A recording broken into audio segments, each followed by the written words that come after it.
Bạn có bao giờ tự hỏi tại sao cuộc đời mình mãi gặp chuyện không may? Tại sao đôi khi chỉ một lời nói vô tình cũng đủ khiến ta rước họa vào thân?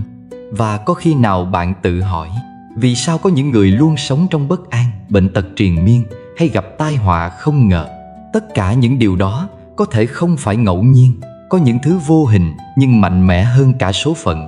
Đó chính là nghiệp lực. Trong vô số nghiệp mà con người có thể tạo ra, có hai loại nghiệp nặng nhất, giống như những gánh đá lớn trói buộc đời ta trong khổ đau, khiến tâm không an, thân không yên. Cuộc đời con người cũng giống như một dòng sông chảy xiết. Có những khúc quanh êm đềm, nước trôi nhẹ nhàng phản chiếu ánh mặt trời rực rỡ. Nhưng cũng có những đoạn thác ghềnh, nước vỡ tung bọt trắng, cuốn trôi tất cả những gì yếu ớt, vô tình hay cố ý mắc kẹt vào dòng chảy ấy. Cũng vậy, cuộc đời mỗi người là một hành trình, nơi mỗi suy nghĩ, lời nói và hành động đều tạo ra những đợt sóng ngầm trong dòng chảy của nghiệp lực. Những gì ta làm hôm nay sẽ đổ về tương lai, định hình những gì ta sẽ nhận lại. Trong muôn vàn nghiệp mà con người có thể tạo ra, có hai nghiệp nặng nhất, giống như hai tảng đá lớn chắn ngang dòng sông cuộc đời, khiến nước không thể chảy thông, khiến tâm hồn không thể an yên. Vậy, hai nghiệp đó là gì? Nếu vô tình phạm phải, liệu có cách nào hóa giải không? Hay ta sẽ mãi mãi mắc kẹt trong vòng xoáy luân hồi? Hãy lắng nghe thật kỹ, vì hiểu được điều này có thể giúp bạn thay đổi vận mệnh của chính mình. Một là khẩu nghiệp, là lưỡi dao vô hình cắt sâu vạn kiếp. Dưới ánh trăng tàn, có những lời chưa kịp nói đã tan vào bóng tối. Nhưng cũng có những lời dù chỉ thoảng qua lại yên sâu trong lòng người mãi mãi. Lời nói của con người nhẹ như gió nhưng sắc bén như dao. Một câu có thể là cơn gió mát lành, xoa dịu tâm hồn đang khổ đau. Nhưng cũng có thể là lưỡi dao vô hình, cứ vào tim người khác những vết thương chẳng bao giờ lành. Bạn có nhớ lần cuối cùng ai đó nói với bạn một câu khiến lòng bạn ấm áp suốt cả ngày không? Hay bạn có từng nghe một lời khiến mình mất ngủ trăn trở hàng đêm? Có những vết thương do dao cắt có thể lành, nhưng có những vết thương từ lời nói sẽ theo ta đến tận cuối đời. Có một câu chuyện kể rằng, ngày xưa có một cậu bé hay nóng giận, nói năng chẳng kiêng nể ai. Một hôm, cha cậu đưa cho cậu một túi đinh và bảo, mỗi lần con lỡ lời làm tổn thương ai đó, hãy lấy một cây đinh đóng vào hàng rào gỗ sau nhà. Ngày đầu tiên, cậu đã đóng hơn 20 cây đinh. Dần dần số lượng đinh ít đi khi cậu cố gắng kiềm chế. Khi cậu đã biết cẩn thận với lời nói, cha cậu bảo, giờ con hãy nhổ từng cây đinh ra. Cậu bé vui vẻ làm theo. Nhưng khi nhìn lại hàng rào chi chít những lỗ hổng, cha cậu ôn tồn nói, những lời con nói, dù có xin lỗi cũng giống như lỗ đinh này, dấu vết vẫn còn, chẳng thể nào xóa đi được. Thật vậy, lời nói không phải thứ ta có thể rút lại khi đã buông ra. Một lời nói dối, một câu xúc phạm, một lần vu oan, dù có biện minh thế nào, người nghe vẫn giữ mãi vết thương đó trong lòng. Cũng giống như nước đã đổ đi, có hốt lại cũng không còn vẹn nguyên. Phật dạy, chớ nói lời cay nghiệt, lời ác sẽ quay về. Chớ gieo tiếng thị phi, vì gió cuốn sẽ về lại cửa nhà mình. Chúng ta thường nghĩ nghiệp chỉ đến từ hành động sát sinh, trộm cắp, tà dâm. Nhưng một trong những nghiệp nặng nề nhất chính là khẩu nghiệp. Một lời nói có thể nâng đỡ, nhưng cũng có thể xô đẩy một người xuống vực sâu tuyệt vọng. Khẩu nghiệp không chỉ là những lời mắng chửi hay xúc phạm. Đôi khi đó là những câu nói tưởng chừng vô hại nhưng lại gây tổn thương sâu sắc. Là một lời nói dối khiến ai đó mất niềm tin. Là những câu chuyện thị phi, những lời đồn thổi vô căn cứ. Là sự chế giễu mỉa mai làm ai đó thấy tự ti về chính mình. Chúng ta nói ra rất dễ dàng, nhưng có khi nào dừng lại để tự hỏi lời này có thực sự cần thiết không? Có làm ai đó tổn thương không? Nếu lời nói là những viên đá, hãy ném chúng xuống dòng nước thay vì vào trái tim người khác. Bởi nước có thể xóa mờ, nhưng lòng người thì không. Có một người đàn ông thích đàm tiếu chuyện thiên hạ. Ông ta luôn thêm thắt, bị chuyện để làm trò cười cho đám đông. Một ngày nọ, ông phao tin một người phụ nữ trong làng là kẻ trộm. Dân làng nghe theo xa lánh và khinh miệt bà. Không lâu sau, người ta tìm ra sự thật. Đó chỉ là lời bịa đặt. Người phụ nữ đau đớn đến mức rời làng, không bao giờ quay lại nữa. Người đàn ông hối hận tìm đến một vị sư để xin cách chuộc lỗi. Vị sư bảo ông lấy một túi lông gà đi rải khắp làng. Ông làm theo. Hôm sau, sư lại bảo ông đi nhặt lại tất cả lông gà đó. Ông hoảng hốt, Làm sao con nhặt lại được? Gió đã cuốn chúng đi khắp nơi. Sư gật đầu. Lời con nói ra cũng như vậy. Một khi đã gieo rắc, không thể thu hồi. Đó chính là luật nhân quả của khẩu nghiệp. Một lời nói ra có thể mất vài giây, nhưng hậu quả có thể kéo dài cả đời. Chúng ta thường nghĩ rằng lời nói chỉ là gió thoảng, nhưng thực tế nó là những hạt giống. Nếu ta gieo hạt giống yêu thương, ta sẽ gặt được hoa thơm. Nhưng nếu gieo hạt giống cây độc, một ngày nào đó chính ta cũng phải sống giữa những bụi gai nhọn sắc. Nếu hôm nay ta dùng lời nói để làm đau ai đó, có chắc rằng ngày mai vết đau ấy sẽ không trở về với chính mình. Người biết tu dưỡng không chỉ là người biết hành thiện, mà còn là người biết nói lời thiện. Một lời khen đúng lúc có thể vực dậy một tâm hồn chán chường. Một câu động viên có thể cứu rỗi một trái tim đang tuyệt vọng. Phật dạy, nói lời dịu dàng từ bi, người nghe an vui, người nói cũng được phước. Lời nói đẹp như hoa sen giữa bùn lầy tỏa hương mà không vướng bụi trần. Một câu nói yêu thương có thể thay đổi cuộc đời ai đó. Một lời chân thành có thể mở cửa trái tim đã khép chặt từ lâu. Vậy nên, nếu có thể, hãy chọn nói những điều khiến người khác vui lòng. Nếu không thể nói lời đẹp, hãy giữ im lặng. Có một cách để kiểm soát lời nói của mình, đó là trước khi nói điều gì, hãy tự hỏi điều này có đúng không? Điều này có cần thiết không? Điều này có mang lại lợi ích cho ai không? Nếu một lời không đúng, không cần thiết, không mang lại điều tốt đẹp, thì tốt nhất đừng nói. Giữ miệng là giữ phước. Lời nói ra giống như con diều giấy, một khi đã đứt dây, chẳng thể nào thu lại. Người khôn ngoan không phải là người nói nhiều, mà là người biết nói đúng lúc, đúng chỗ, đúng người. Hãy thử một ngày sống mà không nói lời tiêu cực, không bàn tán thị phi, không than trách hay oán hận. Bạn sẽ thấy tâm mình nhẹ nhàng hơn, cuộc sống an vui hơn. Và hãy nhớ, một lời nói có thể cứu rỗi một người, nhưng cũng có thể hủy hoại một đời người. Hôm nay, bạn sẽ chọn nói lời gì? Hay là sát nghiệp là vòng luân hồi đẫm máu không hồi kết. Trên thế gian này, không có nỗi đau nào lớn hơn nỗi đau bị tước đoạt sự sống. Mỗi sinh mạng đều đáng quý, dù đó là con người hay một sinh linh nhỏ bé. Một con kiến cũng biết sợ chết. Một con chim cũng biết run rẩy khi đối diện với hiểm nguy.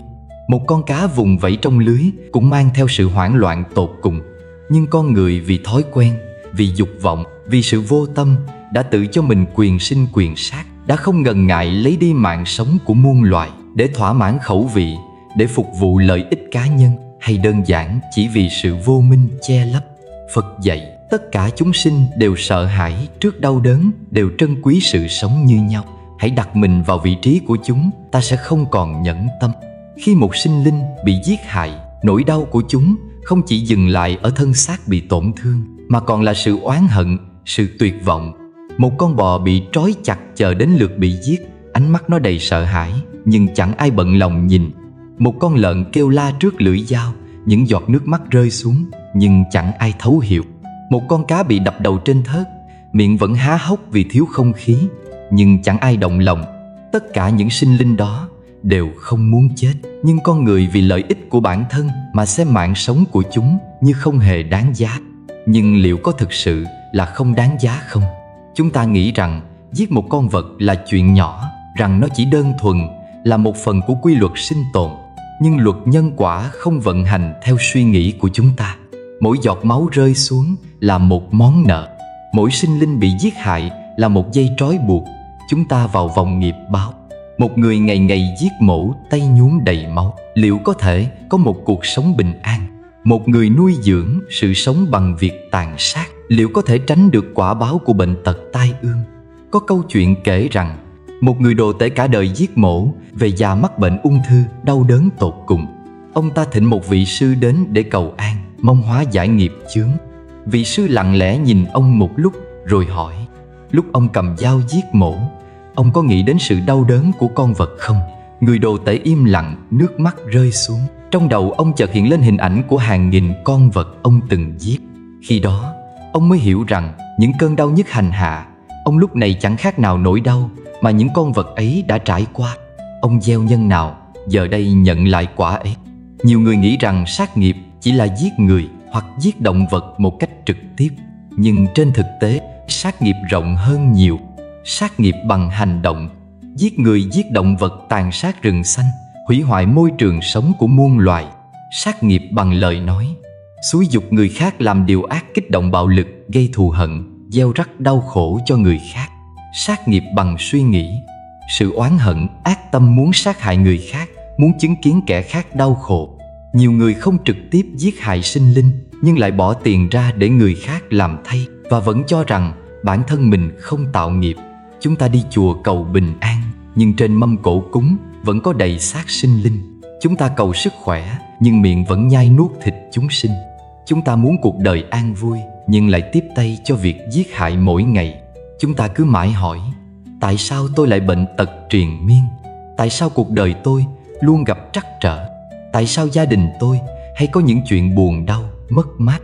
Nhưng có bao giờ chúng ta tự hỏi, liệu mình đã từng gây ra những gì để hôm nay nhận lại quả báo này? Phật dạy, muốn biết đời trước bạn làm gì, hãy nhìn vào cuộc sống hiện tại. Muốn biết đời sau ra sao, hãy xem cách bạn sống hôm nay. Chúng ta gieo hạt giống nào thì nhất định sẽ gặt hái quả ấy. Nếu hôm nay ta lấy đi mạng sống của sinh linh khác, thì ngày mai ắt sẽ có ngày ta chịu lại nỗi đau tương tự. Có thể không ngay lập tức, có thể không trong kiếp này, nhưng nhân quả chưa bao giờ sai chạy. Nếu ta giết chóc, ta sẽ chịu tổn hại sức khỏe, mạng sống. Nếu ta gieo rắc nỗi sợ hãi, ta sẽ sống trong bất an, lo âu. Nếu ta gây đau khổ, ta sẽ nhận lại những nỗi đau không ngờ tới. Nghiệp đã tạo rồi có thể chuyển hóa không? Câu trả lời là có. Dừng sát sinh ngay từ bây giờ. Nếu ta đang giết chóc, hãy dừng lại. Nếu ta đang ăn mặn, hãy thử giảm bớt hoặc hướng đến ăn chay. Nếu ta đang vô cảm trước nỗi đau của động vật, hãy tập lòng từ bi. Sám hối nghiệp sát sinh, chân thành hối lỗi vì những gì mình đã làm. Phát nguyện không tái phạm, cố gắng làm việc thiện để bù đắp. Phóng sinh, cứu giúp sinh linh, không phải chỉ là phóng sinh hình thức, mà là thực sự cứu giúp sự sống. Không mua chim cá để rồi thả và bắt lại, mà hãy bảo vệ thiên nhiên. Gieo nhân thiện thì ắt có quả thiện. Tụng kinh làm thiện để hồi hướng công đức. Tụng kinh sám hối nghiệp chướng. Làm các việc thiện để giúp đỡ người khác. Dùng năng lượng thiện lành để hóa giải bớt nghiệp lực. Mỗi sinh linh trên thế gian này đều đáng được sống. Khi ta lấy đi sự sống của chúng, ta cũng đang vô tình đặt thêm gánh nặng nghiệp báo lên chính mình. Hãy dừng lại trước khi quá muộn. Hãy mở rộng lòng từ bi, học cách yêu thương tất cả chúng sinh như yêu thương chính mình. Hãy sống sao để khi nhìn lại ta không thấy hối tiếc vì đã gây ra quá nhiều tổn thương. Nhân quả không chừa một ai. Nếu muốn một đời bình an, hạnh phúc, trước hết hãy học cách bảo vệ sự sống, chứ không phải hủy hoại nó. Làm sao để chuyển hóa nghiệp lực? Nghiệp lực không phải là một bản án vĩnh viễn, mà là một dòng chảy liên tục, có thể chuyển hóa. Như một hạt giống khi được gieo xuống, nếu biết chăm sóc bón phân tưới nước thì sẽ cho ra những trái ngọt. Nhưng nếu gieo xuống những hạt giống xấu thì cây mọc lên sẽ mang đầy gai nhọn. Chúng ta không thể quay ngược thời gian để xóa bỏ những nghiệp đã tạo trong quá khứ, nhưng chúng ta có thể bắt đầu từ hiện tại để chuyển hóa. Như một người lỡ làm đổ ly nước bẩn, thay vì tiếc nuối, có thể thay nước mới vào ly. Mỗi hành động của ta để lại dấu ấn trong vũ trụ. Nếu bàn tay ta từng nhẫn tâm tước đoạt mạng sống của một sinh linh, thì giờ đây bàn tay ấy có thể học cách xoa dịu yêu thương. Bớt một miếng thịt, thêm một phần nhân từ. Việc thay đổi thói quen ăn uống không chỉ tốt cho sức khỏe, mà còn là một cách để giảm bớt sát nghiệp. Khi một người chọn ăn chay, họ không chỉ cứu sống một sinh mạng, mà còn giúp trái tim trở nên nhẹ nhàng hơn, giải cứu bảo vệ sự sống. Chúng ta có thể phóng sinh những sinh linh đang bị giam cầm, chăm sóc những con vật bị bỏ rơi, không chỉ vì đó là việc thiện, mà còn là cách giúp chính ta gieo trồng nhân lành, nuôi dưỡng lòng từ bi. Khi thấy một con vật đang đau đớn, hãy thử đặt mình vào vị trí của nó. Khi thấy một con chim bị nhốt trong lồng, hãy nghĩ đến cảm giác của chính mình khi bị giam cầm. Sự đồng cảm chính là chìa khóa để chấm dứt sát nghiệp. Lời nói có sức mạnh tạo ra phước báu hoặc nghiệp chướng.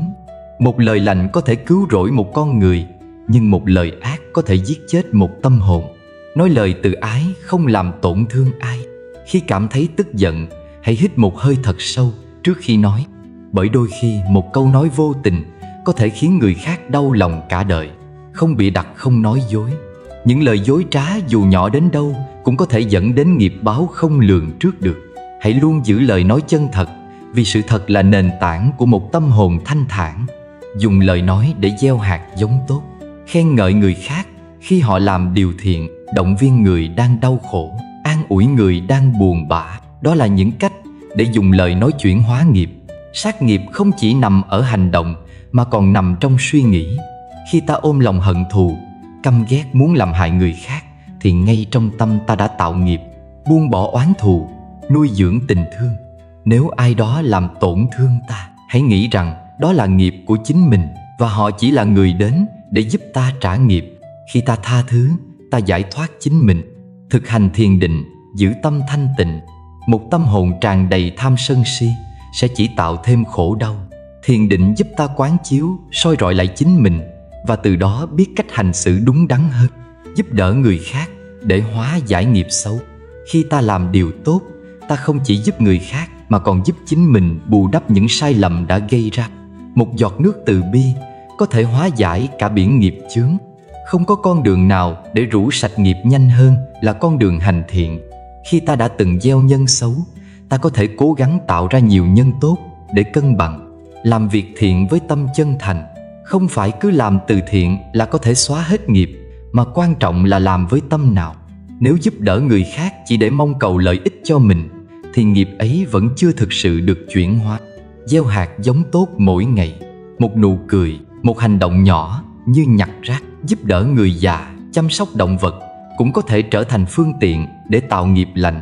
Không ai có thể sống mà không mắc lỗi lầm, nhưng quan trọng là ta có nhận ra sai lầm của mình để sửa đổi hay không.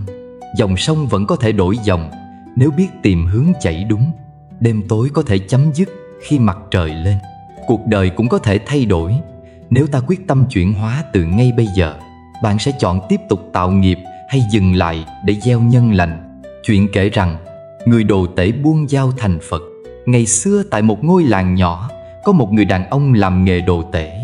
Mỗi ngày ông giết mổ hàng chục con vật để bán thịt. Ông không hề thấy có gì sai trái, vì cha ông nội ông cũng làm nghề này. Với ông, đây là cách kiếm sống, là công việc như bao người khác. Nhưng rồi một ngày nọ, một chuyện kỳ lạ xảy ra. Hôm ấy, khi ông chuẩn bị giết một con bò để làm thịt, như mọi ngày, ông nhìn vào đôi mắt nó. Trong đôi mắt ấy, không chỉ có sự sợ hãi, mà còn có một nỗi oán trách, như thể đang hỏi ông: tại sao ông lại giết tôi? Lần đầu tiên trong đời, ông thấy tim mình nhói lên. Buổi tối hôm ấy, ông nằm mơ. Trong giấc mơ, ông thấy mình trở thành một con vật chạy trốn khắp nơi, nhưng cuối cùng vẫn bị giết hại. Ông giật mình tỉnh dậy, mồ hôi lạnh chảy dài trên trán. Từ hôm đó, ông bắt đầu cảm thấy bất an. Mỗi lần giết một con vật, ông đều nhớ lại giấc mơ ấy. Ông bắt đầu thấy ghê sợ công việc của mình. Rồi một ngày, một vị sư già đi ngang qua lò mổ của ông. Thầy nhìn ông với ánh mắt từ bi và nhẹ nhàng nói: con trai, mỗi nhát dao con hạ xuống không chỉ cắt đứt sinh mạng của con vật, mà còn gieo vào tâm con một hạt giống đau khổ. Con có thấy tâm mình ngày càng nặng nề không? Người đồ tể lặng im, không nói gì. Nhưng những lời đó cứ vang vọng trong tâm trí ông. Tối hôm đó, ông quyết định từ bỏ nghề giết mổ. Ông bán hết những dụng cụ làm thịt, dùng số tiền tiết kiệm để mở một quán ăn chay. Ông không còn sát sinh nữa, mà bắt đầu sống bằng lòng từ bi. Nhưng nghiệp cũ vẫn chưa buông tha ông. Mỗi đêm, ông vẫn mơ thấy những con vật ông từng giết như đang đến đòi mạng. Ông tìm đến vị sư già để hỏi: thầy ơi, con đã từ bỏ nghề, nhưng tại sao con vẫn bị ám ảnh? Vị sư hiền từ đáp: nghiệp không phải là cái bóng có thể xóa ngay lập tức, giống như nước đục, muốn trong thì phải để nó lắng xuống. Hãy tiếp tục làm việc thiện, hãy sám hối và hồi hướng công đức cho những sinh mạng con đã lỡ sát hại. Dần dần tâm con sẽ nhẹ nhàng hơn. Người đồ tể nghe lời, mỗi ngày đều làm việc thiện, bố thí giúp đỡ người nghèo, phóng sinh những con vật bị nhốt. Ông tụng kinh ăn chay, sống đời thanh tịnh.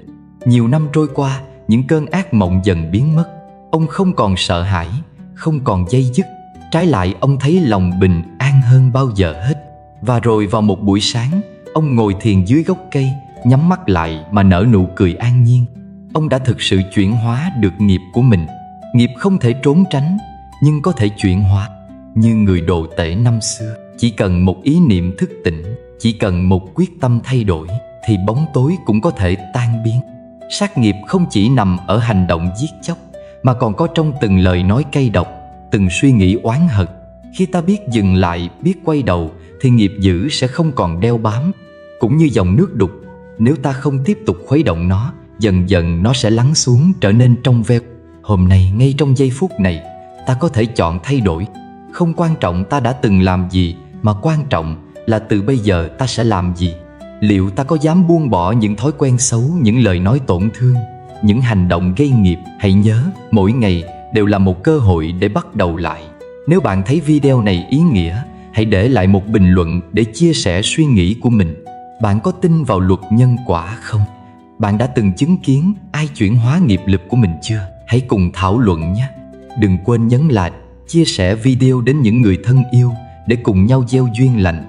Và nếu bạn chưa đăng ký kênh, hãy nhấn vào nút đăng ký để không bỏ lỡ những nội dung sâu sắc. Chào tạm biệt các bạn. Hẹn gặp lại.